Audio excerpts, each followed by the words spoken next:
Greetings everyone! Happy Tuesday night! Here is your fourth stimulus check update and daily news report. So many of you have been wondering about the proposals that are on the table so far for the fourth round of stimulus checks. So in tonight's video, I will be bringing you up to date on the new stimulus relief proposals and how the American people can benefit from each one. This coming Friday night, I will be announcing more winners of this week's $75 Amazon gift card giveaway. Please do enter my giveaway. All you have to do is subscribe to my channel, like this video, and also leave a comment below. Thank you so much, everyone. Today, President Joe Biden argued in Wisconsin that the bipartisan infrastructure proposal he agreed to last week would benefit working and middle-class families around this country. President Biden said, after months of careful negotiation, of listening, compromising together, and in good faith moving together, with ups and downs and some blips, a bipartisan group of senators got together and they have forged an agreement to move forward on the key priorities of My American Jobs Plan. This is a generational investment to modernize our infrastructure, create millions of good-paying jobs and positions. America is ready to compete with the rest of the world in the 21st century. Do you agree with the bipartisan infrastructure proposal? Please let me know in the comment section below. This speech is President Biden's first time pitching the bipartisan infrastructure proposal to the American people, since nearly derailing the deal in his remarks last week. While speaking to reporters at the White House, President Biden said he would not sign the bill he had just negotiated unless another sweeping proposal of Democratic priorities landed on his desk as well. When I was sworn in 5 months ago, I pledged to put my whole soul into bringing America together. I said I was running for 3 reasons, the last one of which I said is Unite America. I admit it's difficult, and I think some of my friends in the press thought it was impossible.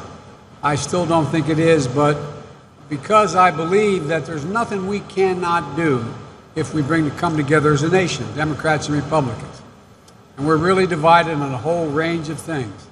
But if you look back across our history, from the Transcontinental Railroad to the creation of the Internet, you can see the truth in that idea about coming together. Because America has always been propelled into the future by landmark national investments. Investments that only the government has the capacity to make. Only the government working together could make. Today happens to mark, it's coincidental, but today is the 60th anniversary of one of those significant investments that changed the nation. 65 years ago today, President Dwight Eisenhower signed a bill that created the interstate highway system. 65 years ago today. That was the last infrastructure investment of the size and scope of what the agreement I'm about to talk about today. It's time for us to write a new chapter in that story. After months of careful negotiation, of listening, of compromising, together and in good faith moving together with ups and downs and some blips, a bipartisan group of senators got together and they forged an agreement to move forward on the key priorities of My American Jobs Plan, and one of them sitting in front of me. As a result, this is a generational investment to modernize our infrastructure, creating millions of good-paying jobs. That's not coming from me, that's coming from Wall. The White House spent days working behind the scenes to assure Republicans that President Biden would support the deal, and the president then issued a lengthy statement over the weekend, clarifying his remarks, and said he would not veto the bill. Biden said his proposal, which would total $1.2 trillion over 8 years, would make much-needed upgrades across this country, including to bridges, roads, and public transportation, while creating millions of jobs. He also said that the nation's crumbling infrastructure is a drain on our economy. The good news is that President Biden is still committed to delivering on his American Families Plan, a sweeping proposal of Democratic priorities that would invest heavily in education, childcare, and paid family leave. Many Democratic lawmakers already support recurring stimulus payments for millions of Americans. The Democratic Party also has majorities in the House of Representatives and the Senate. As of today, most of the third round of payments have been delivered, but some money is still being sent to those who have lost income during 2020 and who have qualified for more than they had initially received. Those known as plus-up payments, the money goes automatically to people whose 2020 tax returns show they missed out on the first 2 rounds of checks, which were sent based on their 2019 tax filings. More than 8 million people received these extra payments this year. The government is also still sending payments to people whom the IRS did not previously have enough information for, but who recently filed their tax returns.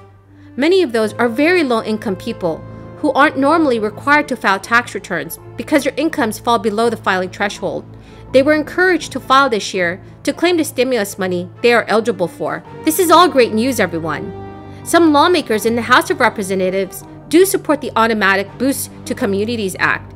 The ABC Act is a proposal that could provide a $2,000 one-time payment to every person in America, including dependents, and then would follow that up with an additional $1,000 per month for up to a year after this crisis ends.